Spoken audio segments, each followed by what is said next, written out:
Hallelujah. कैसे हैं आप? प्रभु के पवित्र नाम की महिमा हो। आप सबका स्वागत है। मेरा नाम पास्टर शिमोन पतरस है और मैं आशा करता हूं कि आप निरंतर प्रभु में आनंदित हैं और इन दिनों आप सकुशल से होंगे। प्रियो, इन दिनों जो कोरोना वायरस है पूरे संसार भर में फैला हुआ है, विशेषकर रायपुर में, छत्तीसगढ़ में, भारत के हर एक जगहों पर ये आज बहुत तेज़ी के साथ बहुत ही विकराल रूप में फैलता चला जा रहा है। प्रभु के लोगों में आपसे कुछ विषयों पर मैं बातचीत करना चाहता हूँ। जब हमारे जीवन में दुख, तकलीफ और पीड़ाएं आती है तो बहुत सारी चीज़ों को सिखाती है। पहले ऐसा था कि आप जितना भी कमाते थे शायद आपको कम लगने पड़ता था, कम ऐसा लगता था कि जैसे कम ही है। पर आप लोगों ने आज देखा होगा कि कम धन को भी हम लोगों ने सहेजना सीख लिया है, बचाना सीख लिया है। कितना खर्चा करना है, कितना बचाना है। घर में जो बच्चे जिस सब्जी को नहीं खाते थे आज वो खाना सीख गए हैं। कोरोना ने बहुत कुछ सिखाया है, बहुत कुछ हमें तकलीफ भी मिली, पर बहुत सारी चीज़ों को हमने सीखा भी है।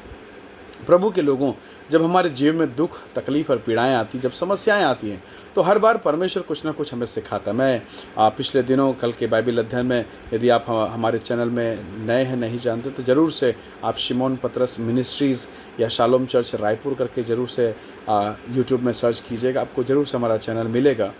पिछले दिनों मैं आपसे बात कर रहा था और मैंने बाइबल अध्ययन में इस बात को सिखाया कि परमेश्वर के आत्मा ने हमें सिखाया इस बात को कि यदि मूसा जब लाल सागर के पास जा रहा था, क्या परमेश्वर मूसा के आने से पहले लाल सागर को 2 भागों में बांट कर उनके लिए मार्ग नहीं बना सकता ताकि जल्दी से वो निकल जाएं और फ़िरौन के हाथ से बच जाएं? परमेश्वर चाहते तो मूसा के आने से पहले लाल सागर पर रास्ता बन जाता। प्रभु सक्षम है करने के लिए और वो कर सकते हैं, उसमें कोई देर आए नहीं। परंतु परमेश्वर ने नहीं किया। क्यों नहीं किया? यदि पहले से कर देता तो शायद अभी जो मिस्र देश से निकल रहे हैं इजरायली, उनको पता ही नहीं चलता कि उनका परमेश्वर इतना शक्तिशाली है कि वो लाल सागर को 2 भागों में बांट सकता है। वो पता ही नहीं चलता। और अगर उन्हें पता नहीं चलता तो मरियम जो मूसा की बहन है वो नबिया नहीं बनती, डफली लेकर गाना नहीं गाती, गीत नहीं गाती, कलीसिया आनंदित नहीं होती, जय जयकार नहीं करती। लेकिन जब समुद्र 2 भागों में बांटा गया, वो भी लाठी के द्वारा, तो कलीसिया दहाड़ उठी, वो विश्वास से भर गई और वो कहने लगे जीवता परमेश्वर हमारे साथ है, प्रेज द लॉर्ड। प्रभु के एक महान दास हमारे साथ है। तो उन्हें मूसा की वैल्यू पता चला। उन्हें पता चला कि उनके साथ इस यात्रा में स्वयं परमेश्वर है। उन्हें मालूम चला इस यात्रा में स्वयं परमेश्वर है और हर एक लाल सागर, उनके मार्ग में आने वाला हर एक लाल सागर, हर एक समस्याएं उनके जीवन से यीशु के नाम से दूर कर दिया जाएगा। Praise the Lord. उन्हें ये बात मिस्र छोड़ते ही पता चल गया। अभी वो मिस्र में बाहर नहीं निकले हैं, परंतु परमेश्वर ने उन्हें अपनी उपस्थिति के द्वारा, आज्ञाकारिता के द्वारा इसे सिखा दिया। परमेश्वर के लोगों, जब आपके जीवन में दुख और तकलीफ आज जो जिस दौर से आप गुजर रहे हैं, आने वाले दिनों में ये आशीष का कारण होने वाला। विश्वास के साथ कहें आमीन, विश्वास के साथ ग्रहण करें और कहें आमीन। ये मेरा जो दिन आने वाला है इस विपरीत परिस्थिति से बेहतर होने वाला है। परमेश्वर के लोगों, विकट परिस्थिति, दुख की अवस्था में हम परमेश्वर के पास कई बार दुखी और शोकित मन को लेकर आते हैं, पर जब हम उस अवस्था से बाहर निकलते हैं तब हम धन्यवाद करने पाते हैं। आपको मालूम है यहोशू की किताब अगर 24 अध्याय उसका वचन 15 अगर आप निकाल कर पढ़ें तो यहोशू पूरे इजरायली मंडली के सामने परमेश्वर के महान कामों का वर्णन करता है और जिन लोगों ने जो जो बुराई की उनके विनाश का भी वर्णन करता है और कहता है, हे इजरायली पुरुषों सुन लो, तुम किसे चुनोगे? लेकिन वो अंतिम वाक्य में कहता है, मैं और मेरा घराना नित्य यहोवा की सेवा करते रहेंगे। परमेश्वर के लोगों, जब आपके जीवन में दुख आए, जब तकलीफ आए, तब आप किसकी सेवा करेंगे? आप किसके साथ चलेंगे? यदि सुख में आपने आराधना की, यदि कोई आपके जीवन में कोई खुशी का अवसर हुआ या धन्यवाद का विषय हुआ, आपने 10 मिनट से 15 मिनट और 15 मिनट से आधा घंटा बैठकर धन्यवाद किया, आंसू बहाए, पर यदि दुख का विषय है तो वहाँ पर आप क्या करते हैं?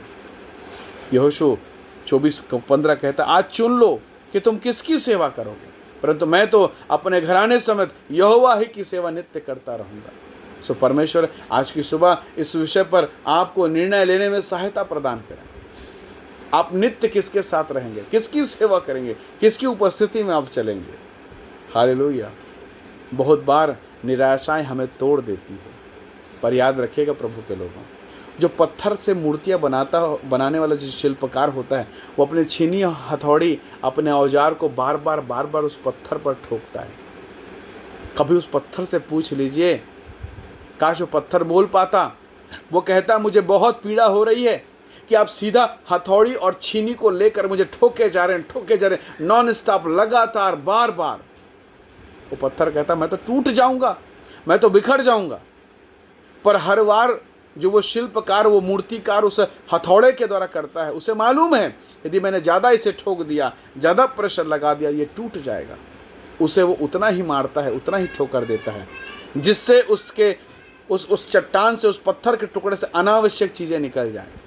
यदि आपके जीवन में दुख, पीड़ा, तकलीफ है तो आज प्रभु का धन्यवाद कीजिए, क्योंकि आपका प्रभु उतना ही ठोकर, उतना ही आपके भीतर में उस काम को प्रकट करेगा जिसको आप सह सकें और आपके जीवन से वो अनावश्यक चीज़ें निकल जाए और आप प्रार्थना में आ जाएं, प्रभु की हुजूरी में आ जाएं और उस पत्थर से, उस बदसूरत पत्थर से वो ठोक ठोक के एक सुंदर चेहरा बाहर निकालता है, एक सुंदर मूर्ति बना लेता है। उसी रीति से मेरा प्रभु, आपका प्रभु, आपको इन विपरीत परिस्थितियों में आपको ठोकेगा, आपको तैयार करेगा और खूबसूरत बनाएगा।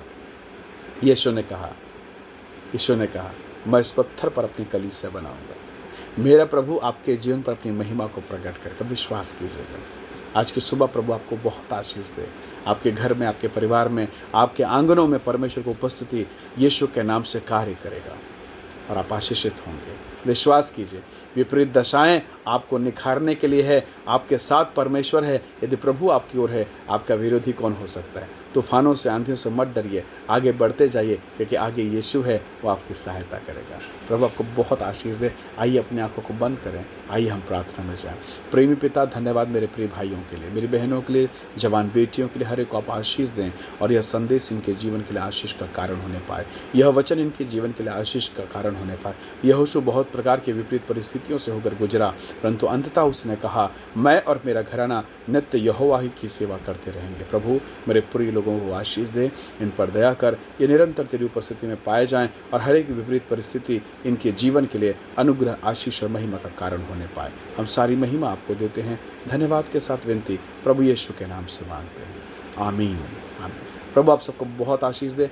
थैंक यू इस वीडियो को देखने के लिए, इस कार्यक्रम को देखने के लिए। स्वर्ग का परमेश्वर आपको बहुत आशीष दे। Thank you. Praise the lord. जय मसीह की।